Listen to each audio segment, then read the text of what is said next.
جواب آسان نہ تھے۔ کلاسیکی اسلامی تہذیب کے عروج کے دور میں ہندو عالم ہارون رشید انتقال 809 اور مامون رشید انتقال 833 کے درباروں میں فلکیات اور ریاضی کی کتابیں لے آئے۔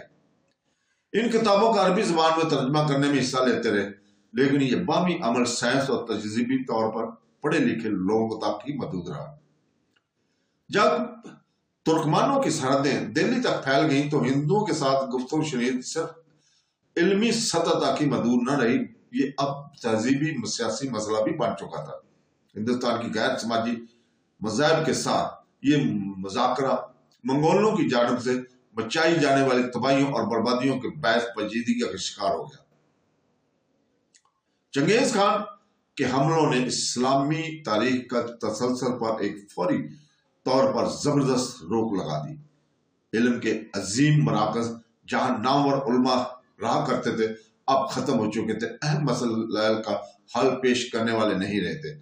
فقہ کے سائنس ترقی کی تسلسل امام حنبل کے بعد یقینی طور پر رک گیا تھا۔ اس طرح ہندوستانی اسلام جو منگولوں کے بعد کے دور میں جواں ہوا، اس کی نگرانی عظیم فقہ نے نہیں کی، بلکہ جنہوں نے عباسی دور پر اپنا تسلط قائم کر رہا تھا، بلکہ اس کی داخت پرورش صوفیوں نے کی، جنہوں نے اسلام کی روحانی ہجوم کو بچائے رکھا تھا۔ ہندوستانی سوال پر ترکمانوں کا پہلا رد عمل یہ تھا کہ انہوں نے اسے بالکل ہی مسترد کر دیا تھا۔ ہندوستان کے ساتھ کافروں جیسا سلوک کیا گیا، انہیں ذمیوں کا درجہ دیا، جزیہ دینے پر مجبور کیا، اس کے بدلے میں انہیں فوجی خدمت سے مستثنی رکھا۔ یہ مسئلہ آیا یہ کہ بھی اہل کتاب تھے بھی یا نہیں، نہ تو اس کا مسئلہ کو اٹھایا گیا نہ اس کا جواب دیا گیا۔ اس قسم کا انتظام دہلی کے سلطان کے مفاد میں نہ تھا۔ مسلسل جنگوں میں الجھے رہنے کے باعث انہیں نقد روپے کی ضرورت رہتی تھی، جو کہ مسول اور جزیہ کے ذریعے انہیں مل جاتا تھا۔ اس بات کی توجہ ہو جاتی تھی کہ دہلی کے سلاطین نے کس طرح اسلام کی تبلیغ پر زور دیا، اس لیے کہ اس سے ٹیکس کے ذریعے ہونے والی آمدنی میں کمی ہو جاتی۔ علاء الدین خلجی نے جو ہندوستان کو اپنے دامن میں لینے کی کوشش کی تو وہ بس ایک انتظامی نظریہ سے ہوا۔ مذہبی ہم آہنگی کے بنیادی سوال کا ایک جواب دینے کی کوشش نہیں کی گئی۔ اکبر پہلا مسلمان بادشاہ تھا جس نے ہندوؤں کو وہی درجہ دیا جس کے اسلامی دور کو ابتدا میں ہی سے عیسائیوں اور یہودیوں کو دیا گیا تھا۔ یہ ایک جرأتمندانہ اقدامات تھا۔ بنیاد پرست علماء کی جانب سے اسے سخت مخالفت کا سامنا کرنا پڑا۔ اکبر نے ایک راجپوت شہزادی سے شادی کی، اسے شاہی محل کے اندر اپنے مذہبی رسومات ادا کرنے کی آزادی بھی دی، بالکل اسی طرح جس طرح اولین ترک خواتین نے بازنطینی عیسائی شہزادیوں سے شادی کی اور انہیں اپنے محلوں میں اپنے مذہبی طریقہ کار پر چلنے کی پوری آزادی دی گئی تھی۔ ہندوؤں کے ساتھ اہل کتاب سا سلوک کیا گیا۔ اکبر نے ہی ان کا جزیہ بھی موقوف کر دیا۔ ہندو سلطنت میں فوج کے سالار بنے، سپہ سالار بنے، گورنر اور دیوان بھی رہے۔ شہنشاہ نے اپنی ذاتی مثال کے ذریعے ہندوؤں کے ساتھ رشتہ داری قائم کی۔